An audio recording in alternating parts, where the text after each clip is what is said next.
అందరికీ నమస్తే అండి. నేను మీ జర్నలిస్ట్ శంకర్ని. రాహుల్ గాంధీ గారు ఢిల్లీలోని ఏఐసిసి ఆఫీస్లో ఒక మీడియా సమావేశాన్ని ఏర్పాటు చేశారు. దేనికోసం మీడియా సమావేశాన్ని ఏర్పాటు చేశారంటే ఎన్నికల కమిషన్ మీద నేను తొందరలోనే ఒక ఆటం బాంబ్ వేయబోతా ఉన్నాను. ఎన్నికల కమిషన్ ఫెయిల్యూర్ని, దాని పనితనాన్ని ఆధారాలతో సహా బయట పెట్టబోతా ఉన్నాను. అది ఎలా ఫెయిల్ అయింది ఎన్నికల నిర్వహణలో, అది ఒక పార్టీకి ఏ రకంగా పరోక్షంగా ప్రత్యక్షంగా ఏ రకంగా సపోర్ట్ చేస్తూ ఉన్నదో చెప్పేటువంటి ప్రయత్నం చేస్తా అని చెప్పేసి ఒక వారం 10 రోజుల క్రితం రాహుల్ గాంధీ గారు ప్రకటించడం జరిగింది. ఆయన మీడియాకి చెప్పడం జరిగింది. ఆయన అనుకున్నట్టుగానే ఆగస్టు 7వ తారీఖు నాడు నిన్న మీడియా సమావేశాన్ని ఏర్పాటు చేసిరు. ఆ మీడియా సమావేశంలో పవర్ పాయింట్ ప్రజెంటేషన్ ఇచ్చారు, పీపీటీ ఇచ్చారు అనమాట. ఆ పీపీటీలో ఈసీ ఏ రకంగా ఎన్నికల నిర్వహణలో ఫెయిల్ అవుతా ఉన్నది, ఏ రకంగా ఫేక్ ఓట్లను క్రియేట్ అవుతూ ఉంటే దాన్ని అరికట్టలేకపోతా ఉన్నది, ఎట్లా ఓట్ చోరీ జరుగుతూ ఉంది, ప్రధానంగా వాళ్ళు పెట్టినటువంటి హ్యాష్ ట్యాగ్ కూడా ఓట్ చోరీ అని చెప్పేసి ఒక హ్యాష్ ట్యాగ్ పెట్టేసి దాని నుంచి నడిపారు. అయితే దానికి సంబంధించినటువంటి పీపీటీ నిన్నటి నుంచి దాని మీద చర్చ బాగా నడుస్తుంది. ఇటు జాతీయ స్థాయిలో కానీ, ఇటు ఇంటలెక్చువల్ వర్గాల్లో కానీ, రాజకీయ రంగాల్లో కానీ ప్రధానంగా చర్చ నడుస్తూ ఉంది. రాహుల్ గాంధీ చెప్పినటువంటి ఓట్ హ్యాస్ బీన్ డిస్ట్రాయిడ్ అనేటువంటి టాపిక్ మీద బాగా చర్చ నడుస్తూ ఉంది. అసలు మరి రాహుల్ గాంధీ గారు చెప్పినటువంటి విషయాలు ఏంటిది, అలాగే ఆయన చెప్పిన విషయాలలో కొన్ని ప్రశంసించదగ్గటువంటి విషయాలు ఉన్నాయి, అలాగే రాహుల్ గాంధీని ప్రశ్నించాల్సినటువంటి విషయాలు ఉన్నాయి. ఈ రెండు అంశాలను తీసుకొని నేను కొంత లేట్గా యాక్చువల్గా నిన్ననే ఆయన మీడియా పవర్ పాయింట్ ప్రజెంటేషన్ ఇచ్చారు. నిన్ననే ఈవినింగ్ చాలామంది జర్నలిస్టులు, చాలామంది సీనియర్ జర్నలిస్టులు దాని మీద విశ్లేషణ చేసిరు. ఒక రాజకీయ నాయకుడిగా, ఒక పార్టీకి అధినాయకుడిగా ఉన్నటువంటి, అంటే ఆయన ఏఐసిసి అధ్యక్షుడు కాకపోయినప్పటికీ ఆయనదే ఫైనల్ నిర్ణయం ఉంటుంది కాబట్టి కాంగ్రెస్ పార్టీ అధినాయకుడిగా ఉన్నటువంటి రాహుల్ గాంధీ గారికి కొన్ని ప్రశ్నలు కూడా ఉన్నాయి. ఆ ప్రశ్నలు నేను అడిగేటువంటి ప్రయత్నం చేస్తాను. ఫస్ట్ నిన్న రాహుల్ గాంధీ గారు ఏం చెప్పారో ఒకసారి మనం డిస్కస్ చేద్దాం. దాని తర్వాత మనం ప్రశ్నించేటువంటి ప్రయత్నం కూడా చేద్దాం. ఫస్ట్ వీళ్ళకి డౌట్ ఎక్కడ వచ్చింది, అనుమానం ఎక్కడ వచ్చిందంటే హర్యానా ఎన్నికల సమయంలో, అసెంబ్లీ ఎన్నికల సమయంలో హర్యానాలో వీళ్ళకు 37 స్థానాలు కాంగ్రెస్ పార్టీకి వచ్చినాయి. 48 స్థానాలు బీజేపీకి వచ్చినాయి. సో అక్కడనే గెలుస్తామని అనుకున్నారు. బేసిక్గా కాంగ్రెస్ కూడా గెలుస్తుంది హర్యానాలో తప్పకుండా. తెలంగాణలో 6 గ్యారంటీలు, హర్యానాలో 7 గ్యారంటీలు ప్రకటించారు. ఈ ఊపులో గెలుస్తుంది అని చెప్పేసి చాలా అనుకున్నారు. కానీ దానికి సంబంధించి అక్కడ గెలవలేదు. అయితే హర్యానా అసెంబ్లీ ఎన్నికల తర్వాత, అలాగే మన జరిగినటువంటి మహారాష్ట్ర అసెంబ్లీ ఎన్నికలు, లోక్సభ ఎన్నికల ఫలితాల తర్వాత వాళ్ళకి ఇంకా అనుమానాలు మరింత ఎక్కువైపోయినాయి. దాని తర్వాత వీళ్ళు స్టడీ చేయడం స్టార్ట్ చేశారు. ఈ అంశం మీద నేను రకరకాల ప్లాట్ఫామ్ల మీద మాట్లాడినా, లోక్సభలో మాట్లాడినా, అలాగే ప్రెస్ కాన్ఫరెన్స్ కండక్ట్ చేసిన అని చెప్పేసి ఇట్లా ఆర్టికల్ కూడా రాసిన అని చెప్పేసి ఆయన చెప్పడం జరిగింది. సో ఇది కూడా ఒకటి. అయితే కొన్ని ఎవిడెన్సెస్ అవన్నీ కూడా కలెక్ట్ చేసిన అని చెప్పారు. అయితే వీళ్ళు రాహుల్ గాంధీ గారు ఒక ఎగ్జాంపుల్గా ఒక నియోజకవర్గాన్ని తీసుకున్నారు, ఒక లోక్సభ నియోజకవర్గాన్ని తీసుకున్నారు. ఆ లోక్సభ నియోజకవర్గం ఎక్కడ అంటే కాంగ్రెస్ పార్టీ అధికారంలో ఉన్నటువంటి కర్ణాటక రాష్ట్రం నుంచి ఒక లోక్సభ స్థానాన్ని తీసుకున్నారు. బెంగళూరు సెంట్రల్ లోక్సభ స్థానాన్ని వీళ్ళు అంటే ఎన్నికల సంఘం ఫెయిల్యూర్ని, ఎన్నికల చోరీ ఎట్లా జరిగిందో చెప్పడం కోసము ఒక నియోజకవర్గాన్ని తీసుకున్నారు. ఆ నియోజకవర్గమే బెంగళూరు సెంట్రల్, మన కర్ణాటకలో ఉన్నటువంటి నియోజకవర్గం. అయితే ఈ నియోజకవర్గంలో బేసిక్గా కాంగ్రెస్ పార్టీ గెలవాల్సినటువంటి స్థానం ఇది, కానీ కాంగ్రెస్ పార్టీ గెలవలేదు. అక్కడ కాంగ్రెస్ పార్టీ గెలవకుండా అక్కడ బీజేపీ గెలిచింది. అది కూడా 32,707 ఓట్ల మెజారిటీ తోటి బీజేపీ గెలిచింది. అది ఇక్కడ బీజేపీ గెలవడం కూడా, ఈ బెంగళూరు సెంట్రల్ అనేటువంటి లోక్సభ నియోజకవర్గం నుంచి బీజేపీ గెలవడం కూడా చాలా ఆసక్తికరమైనటువంటి అంశాలు ఉన్నాయి ఇందులో. ఆ అంశాలను కూడా ఆయన తన పవర్ పాయింట్ ప్రజెంటేషన్లో చెప్పడం జరిగింది. మొత్తము ఇక్కడ ఆ నియోజకవర్గంలో లోక్సభ స్థానంలో కాంగ్రెస్కు పడేటువంటి ఓట్లు 6,26,208 ఓట్లు కాంగ్రెస్ పార్టీకి పడితే, బీజేపీకి పడేటువంటి ఓట్లు 6,58,915 ఓట్లు బీజేపీకి పడ్డాయి. అంటే 32,707 ఓట్ల మెజారిటీ తోటి బీజేపీ అక్కడ లోక్సభ స్థానాన్ని కైవసం చేసుకోవడం జరిగింది. బెంగళూరు సెంట్రల్ అనేటువంటి లోక్సభ స్థానంలో మొత్తం 8 అసెంబ్లీ నియోజకవర్గాలు ఉన్నాయి. ఆ 8లలో 7 నియోజకవర్గాలలో కాంగ్రెస్ పార్టీకి మెజారిటీ వచ్చింది. 82,000 ఓట్ల మెజారిటీ కాంగ్రెస్ పార్టీకి ఉన్నది. కానీ మహదేవ్పుర అనేటువంటి నియోజకవర్గంలో, అసెంబ్లీ నియోజకవర్గంలో అక్కడ బీజేపీకి భయంకరంగా ఓట్లు పడ్డాయి. ఆ ఓట్లన్నీ కూడా కొంత మాకు అనుమానం ఉన్నాయని చెప్పేసి వీళ్ళు అనుమానం వ్యక్తం చేస్తారు. అక్కడ మహదేవ్పురాలో 1,15,586 ఓట్లు కాంగ్రెస్ పార్టీకి పడితే బీజేపీకి 2 2,29,632 ఓట్లు బీజేపీకి పడ్డాయి. అంటే ఒక్క మహదేవ్పుర అసెంబ్లీ నియోజకవర్గంలోనే బీజేపీకి వచ్చినటువంటి మెజారిటీ 1,14,046 ఓట్ల మెజారిటీ ఒక నియోజకవర్గంలోనే వచ్చింది. ఇగో మాకు ఇక్కడే అనుమానం వచ్చింది. మిగతా అన్ని నియోజకవర్గాలలో కాంగ్రెస్ పార్టీకి మెజారిటీ వచ్చి అక్కడ 80,000 ఓట్ల మెజారిటీ ఉన్నది. ఆ అన్ని నియోజకవర్గాలు వస్తే కేవలం ఒకే ఒక్క నియోజకవర్గంలో 1,14,046 ఓట్ల మెజారిటీ ఏ రకంగా వస్తుంది, ఎట్లా వస్తుంది అని చెప్పేసి వాళ్ళకు డౌట్ వచ్చింది. ఈ డౌట్ తోటి ఎందుకు ఫస్ట్ అసలు ఈ నియోజకవర్గాన్ని ఎట్లా ఎంచుకున్నారు వీళ్ళు? కర్ణాటక రాష్ట్రంలో అప్పటికే కాంగ్రెస్ ప్రభుత్వం ఉన్నది, కాంగ్రెస్ గెలిచింది. అయితే మొత్తము లోక్సభ నియోజకవర్గాల్లో 16 స్థానాలు వస్తాయని చెప్పేసి కాంగ్రెస్ పార్టీ అంచనాలు పెట్టుకుంది. 16 లోక్సభ స్థానాలు మనం గెలుస్తాము అని చెప్పేసి. కానీ 16 కాకుండా 9 స్థానాల్లోనే కాంగ్రెస్ పార్టీ గెలిచింది. అక్కడ డౌట్ వచ్చింది. అందులో కూడా బెంగళూరు సెంట్రల్ నియోజకవర్గము, లోక్సభ నియోజకవర్గంలో కాంగ్రెసే గెలుస్తుంది అనుకుంటే అక్కడ కాంగ్రెస్ ఓడిపోయింది. అక్కడ కాంగ్రెస్ ఓడిపోయే ఆ నియోజకవర్గంలోనే ఈ ఉన్నటువంటి మొత్తం అసెంబ్లీ నియోజకవర్గాలల్లో ఒకే ఒక్క నియోజకవర్గంలో వచ్చినటువంటి ఫలితాలు ఆ మొత్తం ఫలితాన్ని తలకిందులు చేసి పడేసినాయి. అదే మహదేవ్పుర నియోజకవర్గం. ఈ మహదేవ్పుర నియోజకవర్గంలో 1,14,046 ఓట్ల మెజారిటీ రావడంతో ఈ అసెంబ్లీ నియోజకవర్గాన్ని, మొత్తం లోక్సభ నియోజకవర్గాన్ని ఎంచుకోలే వీళ్ళు. ఓన్లీ ఒక్క అసెంబ్లీ నియోజకవర్గంలో జరిగినటువంటి ఓట్ల అవకతవకల కార్యక్రమాన్ని వాళ్ళు ఎంచుకొని ఈ మహదేవ్పుర అనేటువంటి నియోజకవర్గంలో స్టడీ చేయడం మొదలుపెట్టారు. దానికోసము మహదేవ్పుర నియోజకవర్గం సంబంధించినటువంటి ఎలక్షన్ సంబంధించినటువంటి ఓట్ల లిస్టుని కాంగ్రెస్ పార్టీ ఏఐసిసి ఎన్నికల సంఘాన్ని అడిగితే ఎన్నికల సంఘము ఆ ఎలక్ట్రల్ లిస్టుని ఇవ్వలేదు. అంటే డిజిటల్ లిస్టు కావాలని అడిగితే ఆ డిజిటల్ లిస్ట్ ఇవ్వలేదు. దాంతోపాటు సీసీటీవీ ఫుటేజ్ కావాలి మాకు, ఆ మహదేవ్పుర నియోజకవర్గంలో జరిగినటువంటి ఓట్ల పోలింగ్ కేంద్రంలో జరిగినటువంటి రికార్డ్ చేస్తారు ప్రతి నియోజకవర్గంలో. ఆ నియోజకవర్గంలో జరిగినటువంటి సీసీ ఫుటేజ్ మాకు కావాలి అని చెప్పేసి అడిగితే ఆ సీసీ ఫుటేజ్ కూడా ఎన్నికల సంఘం మాకు ఇవ్వలేదని చెప్పేసి రాహుల్ గాంధీ గారు నిన్న ఆరోపించడం జరిగింది.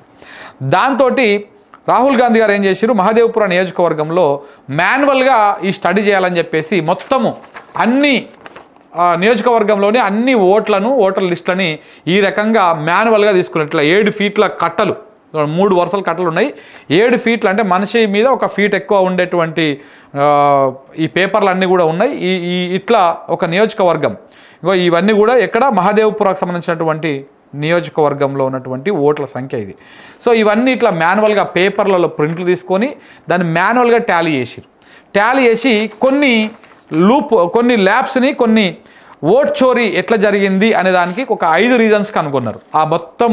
ఆ ఓట్ల లిస్టును మొత్తం టాలీ చేసి డబల్ ఓట్లు ఏడా ఉన్నాయి, ఏ రకంగా ఉన్నాయి అనే దాన్ని మొత్తం టాలీ చేసి ఒక 5 రీజన్స్ని వీళ్ళు 5 టైప్ ఆఫ్స్ ఓట్ చోరీని కనుగొన్నారు. మొత్తం ఎంత అంటే 1,250 ఓట్ల చోరీ జరిగింది ఆ ఒక్క నియోజకవర్గంలోనే.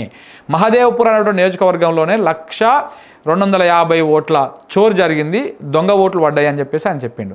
దానికోసము ఒక 5 మార్గాలల్లో ఈ ఓట్ చోరీ జరిగిందంట. ఒకటి డూప్లికేట్ ఓట్స్, అంటే ఒకరికి ఒక దగ్గర ఉంటుంది, ఇంకొక దగ్గర ఉంటుంది. డూప్లికేట్ ఓట్స్ ద్వారా 11,965 ఓట్లు పడ్డాయని, ఫేక్ అండ్ ఇన్వాలిడ్ అడ్రస్ తోటి 40,009 ఓట్లు పోలైనాయని, 9 ఓటర్లు ఉన్నారని, అలాగే బల్క్ ఓటర్స్ ఇన్ సింగిల్ అడ్రస్లో ఎక్కువ ఓట్లు ఉన్నాయని చెప్పేసి అది ఒక 10,452 ఓట్ల ఉన్నారు ఓట్ల లిస్టులో.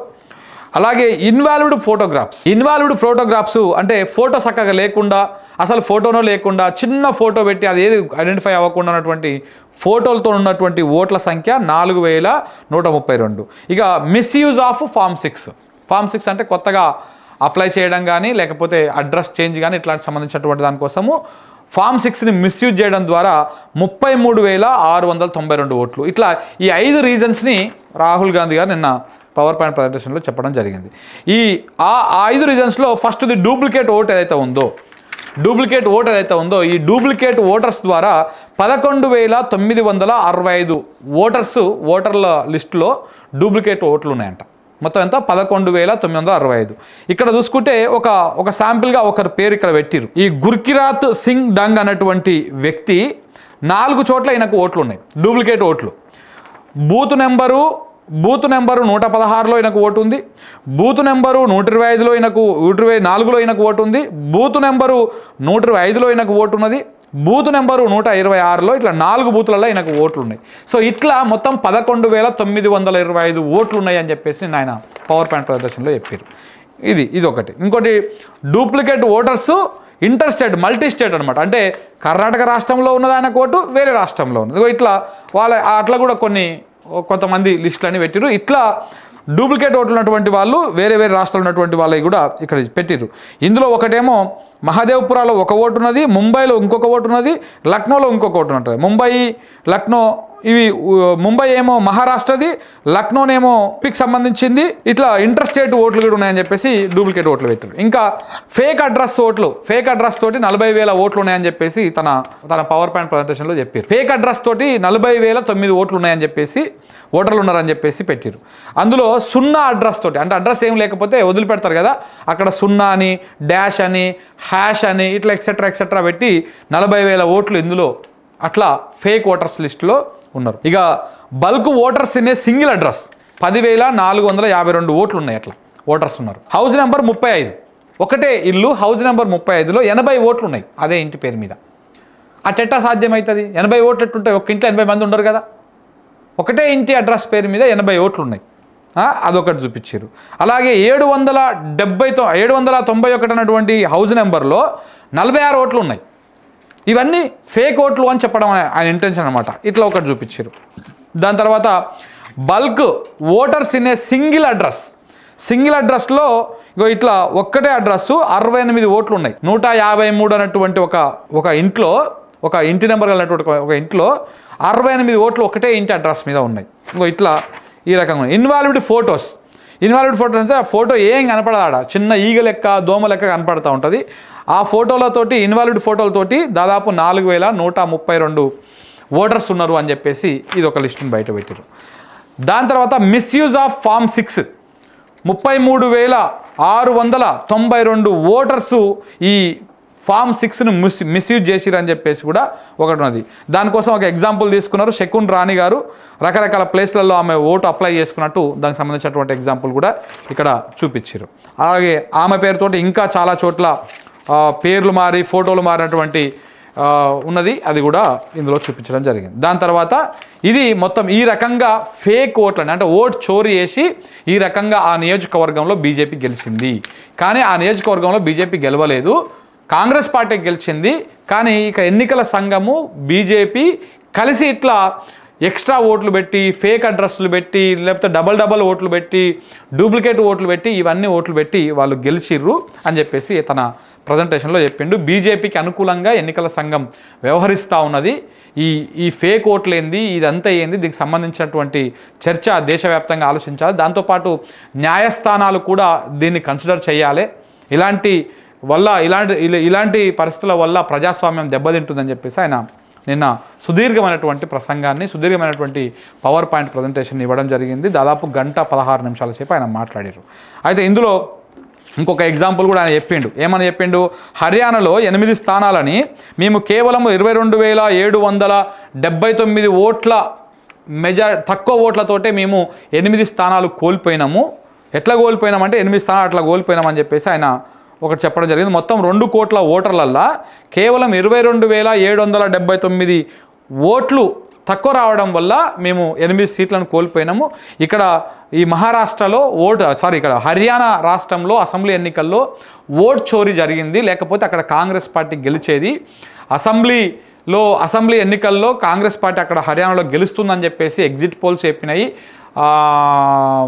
ఫ్రీ పోల్ సర్వేలు చెప్పినాయి, చాలామంది చెప్పారు. పార్టీలు కూడా, మేము కూడా ఇంటర్వ్యూ చేసుకున్నటువంటి సర్వేలో హర్యానాలో మనం గెలుస్తున్నాం అనేటువంటి రిజల్ట్ వచ్చింది. కానీ దాని ఫలితాలు మాత్రం బీజేపీకి అనుకూలంగా వచ్చినాయి. 48 స్థానాలతోటి బీజేపీ అక్కడ అధికారంలోకి వచ్చింది. అందుకే అక్కడ మాకు డౌట్ ఉంది, అనుమానం ఉందని చెప్పేసి ఆయన చెప్పడం జరిగింది. దాంతోపాటు లోక్సభ స్థానాలను కూడా చూసుకుంటే 25 లోక్సభ స్థానాలు ఏవైతే ఉన్నాయో ఆ 25 లోక్సభ స్థానాలు కేవలము 33,000 ఓట్ల మెజారిటీ లోపలతోటి, 33,000 ఓట్ల మెజారిటీ లోపలతోనే 25 స్థానాలని మేము కోల్పోవడం జరిగింది.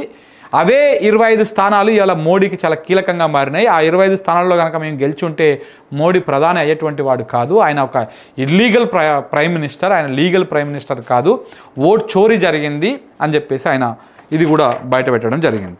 సో ఇలా బయట పెట్టేసి డెమోక్రసీని డిస్ట్రాయ్ చేస్తూ ఉన్నారు. డెమోక్రసీని కాపాడండి, సుప్రీంకోర్టు న్యాయస్థానాలు ఈ విషయంలో జోక్యం చేసుకోవాలని చెప్పేసి కూడా ఆయన చెప్పడం జరిగింది. అయితే ఇక్కడ ఇవన్నీ చెప్పినటువంటి రాహుల్ గాంధీ గారు నిజంగానే ఆయన ఓపికకి, ఆయన సహనానికి, ఆయన చేసినటువంటి ఈ స్టడీకి నిజంగా కూడా మనం అందరం కూడా అప్రిషియేట్ చేయాల్సింది. ఎన్నికల సంఘం చేసినటువంటి మిస్టేక్స్ని ఆయన ఒక 6 నెలల పాటు చాలామందిని, ఒక 600 మందిని ఏమని చెప్తా ఉన్నారు, చాలామందిని ప్రైవేటు వ్యక్తులను పెట్టుకొని ఈ స్టడీ చేసి మొత్తము ఆ 7 ఫీట్ల హైట్ ఉన్నటువంటి పేపర్లన్నీ కూడా క్రోడీకరించి డూప్లికేట్ ఓట్లు ఎన్ని ఉన్నాయి, ఏంటి పెట్టి డిస్టెన్స్ ఒక నిమిషం చెప్తా,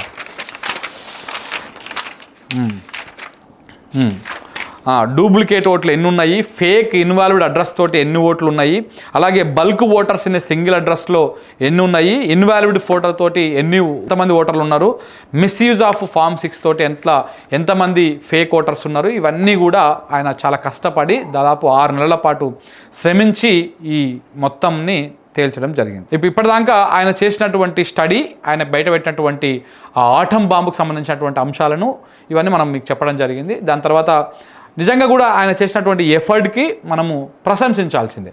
ఇక ఇప్పుడు ప్రశ్నలు ఉన్నాయి. ఈ ప్రశ్నలు ఏంటివి అంటే, ఇప్పుడు రాహుల్ గాంధీ గారు, కాంగ్రెస్ పార్టీ కొంచెము ఆలోచన చేయాల్సినటువంటి ప్రశ్నలు ఇవి. ఇప్పుడు రాహుల్ గాంధీ గారు ఏ నియోజకవర్గాన్ని స్టడీ చేసేందుకు ఎంచుకున్నాడు? బెంగళూరు సెంట్రల్ అన్నటువంటి లోక్సభ స్థానాన్ని ఈ సెర్చింగ్ కోసము, ఈ ఇన్వెస్టిగేషన్ కోసం ఎంచుకున్నాడు. దీనికోసం ఎంచుకున్నాడు. దాంట్లో ఈ లోక్సభ నియోజకవర్గంలో మొత్తము 8 అసెంబ్లీ నియోజకవర్గాలు ఉన్నాయి, 8 అసెంబ్లీ స్థానాలు ఉన్నాయి. ఆ 8 అసెంబ్లీ స్థానాలలో ఒకసారి నేను చెప్తా. వీళ్ళు ఆ 8 కూడా ఒక అసెంబ్లీ స్థానాన్నే వీళ్ళు ఎంచుకున్నారు. ఏది స్టడీ చేస్తేందుకు. ఆ ఎన్నికల కమిషన్, ఎన్నికల సంఘం చేసినటువంటి పనితీరు లోపాలను బయట పెడతాందుకు 8 నియోజకవర్గాలలో, ఒక లోక్సభ పరిధిలోని 8 అసెంబ్లీ నియోజకవర్గాలలో కేవలం ఒకే ఒక్క అసెంబ్లీ నియోజకవర్గాన్ని వాళ్ళు ఎంచుకున్నారు. గెలిచినటువంటి ఈ బెంగళూరు సెంట్రల్ లోక్సభ స్థానాన్ని మనం ఒకసారి పరిశీలిద్దాం. అంటే రాహుల్ గాంధీ గారు చెప్పినవి అన్నీ కూడా కరెక్టే, వాస్తవం. నిజంగా కూడా అక్కడ ఫేక్ ఓటర్లు ఉన్నారు, అక్కడ ఓట్ చోరీ జరిగిందనే మనం అనుకుందాం. ఆయన చెప్పింది కాసేపు నిజమనే అనుకుందాం. అన్నీ కూడా వాస్తవానికి కూడా అవన్నీ కూడా నమ్మశక్యంగానే ఉన్నాయి. ఎందుకంటే ఎన్నికల కమిషను ఈ దేశంలో ఎన్నికలు నిర్వహించడంలో 200% అది ఫెయిల్ అవుతూ ఉన్నది. ఎందుకంటే రకరకాల అనుమానాలు ఉన్నాయి. ఇప్పుడు ఆంధ్రప్రదేశ్ రాష్ట్రంలో కూడా అసలు అక్కడ ఎవరు ఊహించినటువంటి ఫలితాలు వచ్చినాయి, ఎవరు ఊహించని ఫలితాలు. జనసేన అయితే 21 పోటీ చేస్తే 21కి 21 గెలిచింది. 2 సీట్లు ఎంపీకి పోటీ చేస్తే 2కి 2 గెలిచింది. బీజేపీ ఎక్కడ పోటీ చేస్తే అక్కడ అన్నీ గెలిచింది. అంటే ఇట్లా ఈ రకంగా కొంత అనుమానాలు ఉన్నాయి. అయితే ఇప్పుడు ఏదైతే కాంగ్రెస్ పార్టీ తీసుకున్నటువంటి ఈ లోక్సభ స్థానం ఏదైతే ఉందో, ఈ లోక్సభ స్థానాన్ని మనం ఒకసారి క్షుణ్ణంగా పరిశీలిస్తే, ఈ బెంగళూరు సెంట్రల్ అన్నటువంటి లోక్సభ నియోజకవర్గంలో మొత్తము 8 అసెంబ్లీ స్థానాలు ఉన్నాయి. ఆ లోక్సభ నియోజకవర్గ పరిధిలో మొత్తం 8 అసెంబ్లీ నియోజకవర్గాలు ఉన్నాయి. ఆ 8 అసెంబ్లీ నియోజకవర్గాలను ఒక్కసారి మనం క్షుణ్ణంగా పరిశీలిద్దాం. రాహుల్ గాంధీ గారు చెప్పినట్టుగానే ఆయన ఈ 8 నియోజకవర్గాలలో ఒకే ఒక్క నియోజకవర్గాన్ని తీసుకున్నారు. మహదేవ్పూర్ అనేటువంటి 174వ నెంబర్ కలిగినటువంటి మహదేవ్పూర్ అనేటువంటి అసెంబ్లీ నియోజకవర్గాన్ని ఆయన తీసుకున్నాడు. కానీ మనం మొత్తం 8 నియోజకవర్గాలు తీసుకుందాం. 8 నియోజకవర్గాలు ఏమేమి ఉన్నాయంటే, ఇక్కడ సర్వజ్ఞాపూర్ అని చెప్పేసి ఒక నియోజకవర్గం ఉంది. సివి రామన్ నగర్ అని చెప్పేసి ఎస్సీ రిజర్వ్డ్ నియోజకవర్గం అది ఉన్నది. శివాజీ నగర్ ఇదే లోక్సభ పరిధిలో ఉన్నది. శాంతినగర్ ఈ లోక్సభ పరిధిలోనే ఉన్నది. గాంధీనగరు ఇదే లోక్సభ పరిధిలో ఉన్నది. రాజాజీ నగర్ కూడా ఇదే లోక్సభ పరిధిలో ఉన్నది. చమ్రాజ్పేట్ అనేటువంటి అసెంబ్లీ నియోజకవర్గం కూడా ఇదే బెంగళూరు సెంట్రల్ అన్నటువంటి లోక్సభ నియోజకవర్గ పరిధిలో ఉన్నది. అలాగనే మహదేవ్పుర కూడా ఇదే నియోజకవర్గాన్ని పరిధిలో ఉన్నది. అయితే ఇక్కడ మనం 8 నియోజకవర్గాలను ఒకసారి మనం క్షుణ్ణంగా పరిశీలిస్తే, సర్వజ్ఞాపూర్ అనేటువంటి ఏదైతే అసెంబ్లీ నియోజకవర్గం ఉందో ఈ లోక్సభ పరిధిలో, ఆ నియోజకవర్గంలో మొన్న 2023లో జరిగినటువంటి అసెంబ్లీ ఎన్నికల్లో కాంగ్రెస్ పార్టీ గెలిచింది. ఇప్పుడు మొన్న వచ్చినటువంటి లోక్సభ ఎన్నికల్లో కూడా కాంగ్రెస్ పార్టీ లీడ్లో వచ్చింది. దానికి ఏమీ పేచి లేదని అనుకుందాం మనం. ఇంకొక నియోజకవర్గాన్ని చూసుకుంటే సివి రామన్ నగర్ అనేటువంటి నియోజకవర్గాన్ని మనం చూసుకుంటే, ఇక్కడ మొన్నటి 2023 అసెంబ్లీ ఎన్నికల్లో అక్కడ బీజేపీ అభ్యర్థి గెలిచారు. అక్కడ బీజేపీ ఎమ్మెల్యే ఉన్నారు. ఇప్పుడు కానీ తర్వాత జరిగినటువంటి లోక్సభ ఎన్నికల్లో అక్కడ కాంగ్రెస్ పార్టీకి లీడ్ వచ్చింది. మరి అట్ట వచ్చిందో మనం ఒకసారి అక్కడ ఆ పాయింట్ను గుర్తుపెట్టుకోండి. అలాగే శివాజీ నగర్లో కాంగ్రెస్ పార్టీ ఎమ్మెల్యేనే ఉన్నాడు, ఇప్పుడు కాంగ్రెస్ పార్టీకి అక్కడ లీడ్ వచ్చింది, ప్రాబ్లం లేదు. శాంతినగర్ ఉన్నది, ఆ శాంతినగర్లో కాంగ్రెస్ పార్టీ గెలిచింది, కాంగ్రెస్ పార్టీ లోక్సభ ఎన్నికల్లో కూడా లీడ్ వచ్చింది. గాంధీనగర్ తీసుకుందాము, పోయినసారి కాంగ్రెస్ పార్టీ మన అసెంబ్లీ ఎన్నికల్లో కాంగ్రెస్ ఎమ్మెల్యే గెలిచింది అక్కడ, కానీ లోక్సభ స్థానానికి వచ్చేసరికి బీజేపీ అభ్యర్థికి లీడ్ వచ్చింది ఆ నియోజకవర్గంలో. ఇక రాజాజీ నగర్లో కూడా సేమ్ అట్లనే, రాజాజీ నగర్లో బీజేపీ అభ్యర్థి ఎమ్మెల్యే గెలిచిండు, ఎంపీకి కూడా బీజేపీ అభ్యర్థికే లీడ్ వచ్చింది. చెమ్రాజ్పేట అన్నటువంటి నియోజకవర్గంలో కాంగ్రెస్ పార్టీ ఎమ్మెల్యే గెలిచిండు, కాంగ్రెస్ పార్టీకే లోక్సభ స్థానంలో లీడ్ వచ్చింది.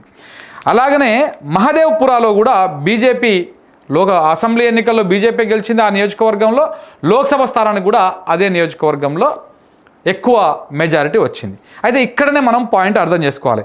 మహదేవ్పురాని వీళ్ళు శాంపిల్ కింద తీసుకొని ఇక్కడ బీజేపీకి ఎక్కువ ఓట్లు పడ్డాయి, 1,00,000 పైచిలకు ఓట్లు ఇక్కడ చోరీ జరిగింది అని చెప్పేసి కొన్ని లెక్కలు ఇవన్నీ కూడా రాహుల్ గాంధీ గారు చూపించారు. అలాగే ఒక నియోజకవర్గంలో లోక్సభ స్థానంలోని 8 నియోజకవర్గాలలో ఒక నియోజకవర్గాన్ని తీసుకొని మీరు చూపించారు. మరి ఇక్కడ బీజేపీ అసెంబ్లీ ఎన్నికల్లో అక్కడ గెలిచింది, అప్పుడు గెలిచినప్పుడు ఒకసారి మనం ఆ అసెంబ్లీ ఎన్నికల లెక్క కూడా చూద్దాం. అసలు మహదేవ్పురాలో బీజేపీకి బలం లేదా అనుకుంటే 2000 ఎప్పటి నుంచి 2008 నుంచి 2025 దాకా మన 24 దాకా మొత్తం బీజేపీ గెలుచుకుంటూ వస్తుంది. అక్కడ దాదాపు 17 నుంచి 18 సంవత్సరాలుగా అక్కడ బీజేపీ గెలుచుకుంటూ వస్తుంది. బీజేపీ కంచుకోట లెక్క ఉన్నది మహదేవ్పురం అనేటువంటి అసెంబ్లీ నియోజకవర్గం. అక్కడ విక్టరీ కూడా 2018లో 17,784 ఓట్ల మెజారిటీతో అక్కడ బీజేపీ గెలిచింది. 2023లో 44,501 ఓట్ల మెజారిటీతోటి అక్కడ బీజేపీ అభ్యర్థి ఎమ్మెల్యేగా గెలిచిండు. ఇప్పుడు లోక్సభ స్థానానికి వచ్చేసరికి అక్కడ 1,44,000 ఓట్ల మెజారిటీతోటి ఆ నియోజకవర్గంలో ఎక్కువ ఓట్లు పడ్డాయి అనేది అబ్జెక్షన్ చెప్తా ఉన్నారు. సరే, ఇక్కడ ఆల్రెడీ అది ఒక 18 సంవత్సరాల నుంచి ఆ నియోజకవర్గంలో బీజేపీ ఒక కంచుకోట లెక్క ఉన్నది కాబట్టి అక్కడ బీజేపీకి ఎక్కువ వస్తే కొంత అనుమానం వ్యక్తం చేస్తూ ఉన్నారు. మరి ఇక్కడ సివి రామన్ నగర్లో అదే నియోజకవర్గంలో పోయిన అసెంబ్లీ ఎన్నికల్లో బీజేపీ అక్కడ గెలిచింది, బీజేపీ ఎమ్మెల్యేనే ఇప్పుడు అక్కడ ఉన్నాడు. కానీ మొన్నటి లోక్సభ ఎన్నికల్లో అక్కడ కాంగ్రెస్ పార్టీకి లీడ్ వచ్చింది. ఒకవేళ మహదేవ్పురాల్లో తప్పు జరిగినట్టు, మహదేవ్పురాలో అక్కడ ఏదో ఓట్ చోరీ జరిగింది కాబట్టి అక్కడ కాంగ్రెస్ పార్టీ ఓడిపోయిందని చెప్పేసి మీరు చెప్తున్నట్టుగా అదే నిజమైతే మరి ఇక్కడ కాంగ్రెస్ పార్టీ లీడ్ వచ్చింది కదా. సిట్టింగ్ ఎమ్మెల్యే బీజేపీకి ఉన్న చోట కాంగ్రెస్ పార్టీకి లీడ్ ఎట్లా వస్తుంది? ఒకవేళ మీరు చేయాలనుకుంటే ఒకటే సైడ్ నుంచి ఇట్లా స్టడీ చేసి, ఇప్పుడు ఈ ఈసీ ల్యాబ్స్ ఏవైతే ఉన్నాయో, ఈ ఈసీ చేసినటువంటి పొరపాట్లు తప్పులు ఏవైతే ఉన్నాయో, ఈ దేశంలో ఏ నియోజకవర్గానికి పోయినా 543 నియోజకవర్గాల్లో ఏ నియోజకవర్గానికి పోయినా ఇలాంటి ఓట్లు, ఇలాంటి ఫేక్ ఓట్లు బొచ్చడు ఉన్నాయి. 100% అందులో ఏమీ డౌట్ లేదు, అందులో ఎన్నికల సంఘం ఫెయిల్ అయినట్టే. కానీ మీరు మీ క్రెడిబిలిటీని, మీ శాంటిటీని మీరు నిరూపించుకోవాలనుకున్నప్పుడు బీజేపీకి లీడ్ వచ్చిన చోట మీరు ఎట్లయితే అసెంబ్లీ నియోజకవర్గాన్ని మొత్తం స్టడీ చేసిర్రో అలాగనే కాంగ్రెస్ పార్టీకి అదే నియోజకవర్గంలో లీడ్ వచ్చినటువంటి అసెంబ్లీ నియోజకవర్గాన్ని కూడా మీరు ఇంకొక స్టడీ చేసి, ఎలాగైతే దీనికి ఒక 600 మందిని టీంను పెట్టి మేము ఇంత స్టడీ చేసినామన్నారో అలాగే కాంగ్రెస్ పార్టీకి లీడ్ వచ్చినటువంటి ఆ నియోజకవర్గాన్ని కూడా స్టడీ చేస్తే సేమ్ ఇందులో వచ్చినటువంటి తప్పులు అందులో కూడా వస్తుంటే మొత్తం ఈసీనే ఫెయిల్ అయినట్టు. అలా కాకుండా ఇందులోనే తప్పులు వచ్చి బీజేపీ గెలిచిన దగ్గరనే ఇట్లా దొంగ ఓట్లుండి కాంగ్రెస్ గెలిచిన దగ్గర దొంగ ఓట్లు లేవు, ఫేక్ ఓట్లు లేవు అనుకుంటే 100% అది బీజేపీతోని కుమ్మక్కయ్యి ఎన్నికల సంఘం కుమ్మక్కైనట్టుగానే తేల్చేయొచ్చు కదా సమాజం ముందు. మరి ఎందుకు రాహుల్ గాంధీ గారు ఆ పని చేయలేదు? దేనికి చేయలేదు? ఇప్పుడు కాంగ్రెస్ పార్టీ గెలిచిన చోట కూడా మీరు ఇలాంటిదే చేసి, ఇగో మాకు పడ్డటువంటి ఓట్లు కూడా ఇట్లా ఫేక్ ఓట్లు కొన్ని పడ్డాయి, మాకు వచ్చినటువంటి లీడ్లో కూడా మాకేదో అనుమానం ఉందని చెప్పి చూపించాలి కదా. ఓన్లీ బీజేపీ కొట్టే దగ్గరనే ఎందుకు చూపిస్తూ ఉన్నారు? దేనికోసం చూపిస్తూ ఉన్నారు? ఇంకొకటి, ఇదొక అంటే నాకున్నటువంటి ప్రశ్నలలో ఇదొక ప్రశ్న. ఇంకొక క్వశ్చన్ ఉన్నది. మొత్తం కాంగ్రెస్ పార్టీ 3 రాష్ట్రాల్లో అధికారంలో ఉంది ప్రధానంగా, హిమాచల్ ప్రదేశ్, కర్ణాటక, తెలంగాణ. హిమాచల్ ప్రదేశ్ను పక్కన పెడదాం, ఎందుకంటే మొత్తం ఆర్థికంగా అది ఆగమాగం అయిపోయింది, కాంగ్రెస్ పార్టీ వాళ్ళు దాన్ని మొత్తాన్ని చేతులెత్తేసారు. కర్ణాటక రాష్ట్రాన్ని తీసుకుందాం. 2023లో అసెంబ్లీ ఎన్నికలు వచ్చినాయి. అసెంబ్లీ ఎన్నికలు వచ్చినప్పుడు కర్ణాటక రాష్ట్రంలో కాంగ్రెస్ పార్టీ గెలవడం కోసం 5 గ్యారెంటీలను ప్రవేశపెట్టింది. అక్కడ 5 గ్యారెంటీలని తీసుకొచ్చింది. 5 గ్యారెంటీలు బాగా ప్రచారం కల్పించింది. రాహుల్ గాంధీ పోయిండు, సోనియా గాంధీ పోయింది, ప్రియాంక గాంధీ పోయింది, ప్రచారం చేసిరు. ఎన్నికల్లో కాంగ్రెస్ పార్టీ గెలిచింది, అధికారంలోకి వచ్చింది. అసెంబ్లీ నియోజకవర్గం అసెంబ్లీలో కాంగ్రెస్ ప్రభుత్వం కొలువు తీరింది. కానీ 5 గ్యారెంటీల హామీ కథ అటకెక్కించారు. 5 గ్యారెంటీల విషయంలో అసెంబ్లీ ఎన్నికలు జరిగిన నాటికి లోక్సభ ఎన్నికలు జరిగిన నాటికి దాదాపు సంవత్సరం గ్యాప్ ఉన్నది. అసెంబ్లీ ఎన్నికల్లో కాంగ్రెస్ పార్టీ అక్కడ గెలిచిన తర్వాత అదే ఊపులో తెలంగాణ రాష్ట్రంలో అక్కడ 5 గ్యారెంటీలు, తెలంగాణ రాష్ట్రంలో 6 గ్యారెంటీలు ప్రకటించారు. 6 గ్యారెంటీలు ప్రకటించి తెలంగాణ రాష్ట్రంలో కూడా 64 స్థానాలతోటి కాంగ్రెస్ పార్టీ గెలిచింది. అక్కడ కాంగ్రెస్ పార్టీ గెలిచిన సంవత్సరానికి అక్కడ ఎన్నికలు జరిగితే 15 స్థానాలు లోక్సభ స్థానాలు వస్తాయని చెప్పేసి కర్ణాటకలో కాంగ్రెస్ ప్రభుత్వం అంచనాలు పెంచుకుంటే అక్కడ 9 స్థానాల్లో కాంగ్రెస్ పార్టీ గెలిచింది. తెలంగాణ రాష్ట్రంలో 2023 డిసెంబరు 3 తారీఖు నాడు ఫలితాలు వస్తే ఇక్కడ 64 స్థానాల్లో అసెంబ్లీలో గెలిచి అధికారాన్ని కైవసం చేసుకుంటే ఇక్కడ అధికారంలోకి వచ్చినాక 6 నెలలకు ఇక్కడ ఎన్నికలు వచ్చినాయి. ఇక్కడ 6 నెలలకు వచ్చినటువంటి ఎన్నికల్లో ఇక్కడ మరి 8 స్థానాలకే కాంగ్రెస్ పార్టీ కైవసమైంది. ఒక్కసారి మనం ఒక టాలీ చేయండి. ఇక్కడ కూడా 15 వస్తాయి, 12 వస్తాయి, 13 వస్తాయని చెప్పేసి కాంగ్రెస్ పార్టీ వాళ్ళు చెప్పారు. ఇక్కడ 6 గ్యారెంటీలు ఇచ్చారు, అక్కడ 5 గ్యారెంటీలు ఇచ్చారు.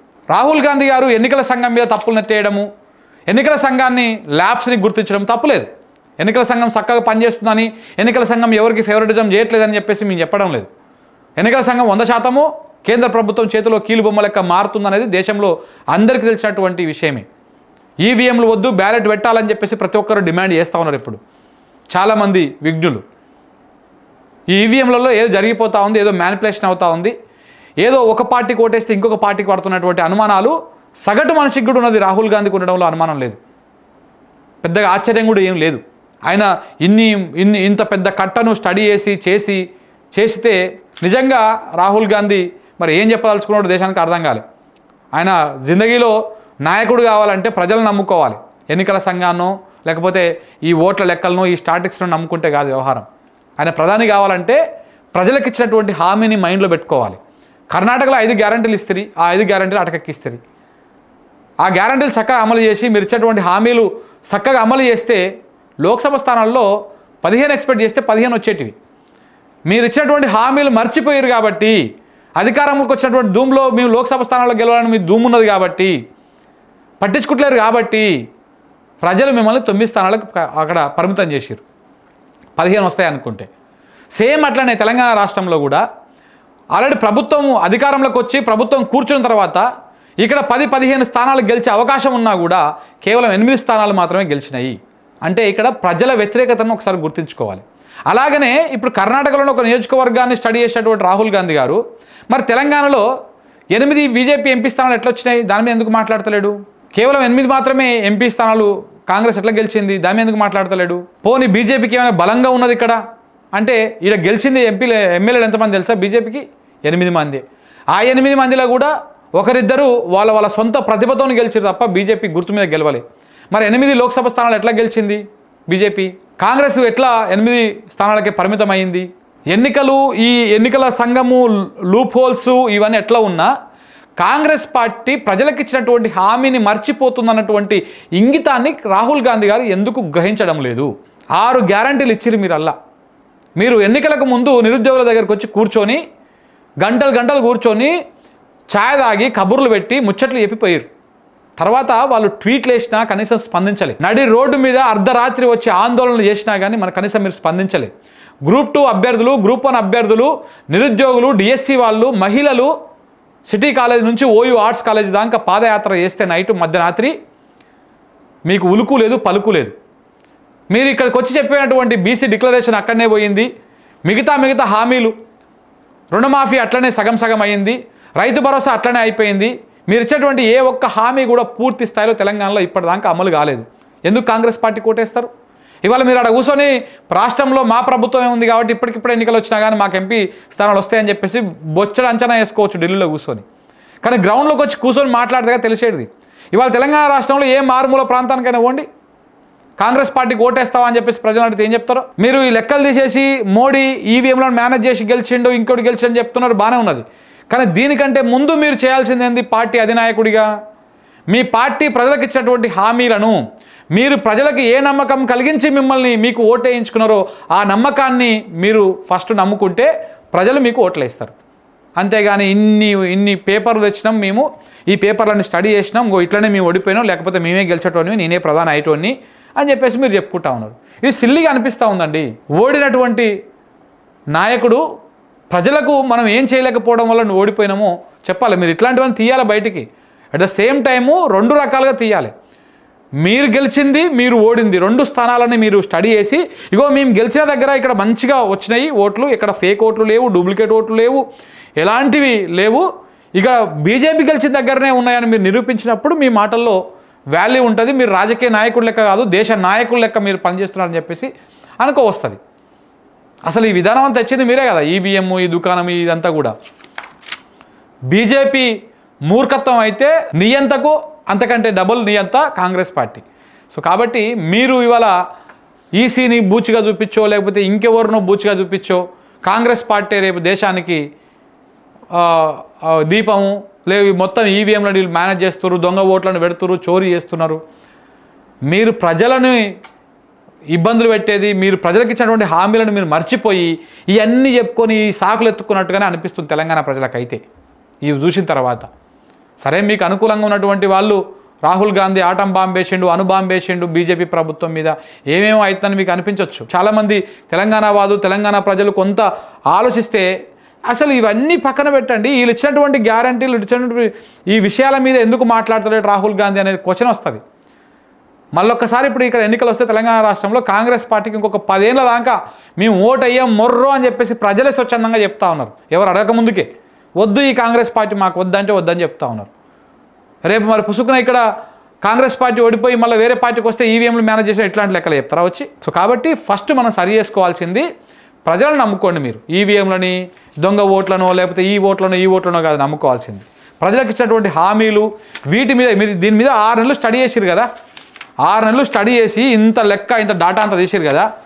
అంతే స్టడీ మీరు గెలిచినటువంటి రాష్ట్రాలలో మనం ఇచ్చినటువంటి హామీలను అమలు చేయడం కోసము మీరు కనుక ఇంత శ్రమ, ఇంత టైం వెచ్చించి 6 గ్యారెంటీలు ఎట్లా అమలు చేయాలి రేవంత్ రెడ్డి కూర్చొని మాట్లాడదామని చెప్పేసి ముఖ్యమంత్రిని కూర్చోబెట్టుకొని మాట్లాడి తూచా తప్పకుండా ప్రతి ఒక్కరికి ఇది అమలు చేసి చూపించాలి. మనం ఇస్తున్న ఉద్యోగాలు సంవత్సరం లోపల 2 లక్షల ఉద్యోగాలు ఇస్తామని చెప్పేసి హామీ ఇచ్చినాము. 2 ఏళ్ళు అయిపోయింది, 20,000 ఉద్యోగాలు కూడా ఇవ్వలేదు. ఇగో ఇట్లాంటివి కాకుండా చూసుకోవాలని చెప్పేసి చెప్పాలి. కానీ ఆ దొంగ ఓట్లు, ఈ ఓట్లు, ఆ ఓట్లు ఇవి వినడానికి 2 రోజులు వార్తల్లో రాసుకోవడానికి పనికి వస్తుంది. మీరు చెప్పేది మాత్రమే వన్ సైడే రైట్ అనిపిస్తూ ఉంది. అది 100% అందులో తప్పు జరిగి ఉండొచ్చును మహదేవ్పుర నియోజకవర్గంలో. కానీ మీరు లీడ్లో వచ్చినటువంటి నియోజకవర్గంలో కూడా ఇట్లాంటి లూప్ హోల్స్ లేవు అంటే నమ్మలేం. తప్పకుండా ఉండుంటాయి అక్కడ కూడా. మరి అక్కడ అది రాంగ్ అయినప్పుడు ఇక్కడ కూడా ఇది రాంగ్ అవుతుంది, అక్కడ అది రైట్ అయినప్పుడు ఇక్కడ కూడా ఇది రైట్ అవుతుంది. సో కాబట్టి ఈ లూప్ హోల్స్ ఎత్తుకునే పనిలో కాకుండా ప్రజలకు ఇచ్చినటువంటి హామీలను నెరవేరిస్తే ఈ పంచాయతీ ఉండదు, ఈ పవర్ పాయింట్ ప్రజెంటేషన్ల గోల ఉండదు. Thank you very much.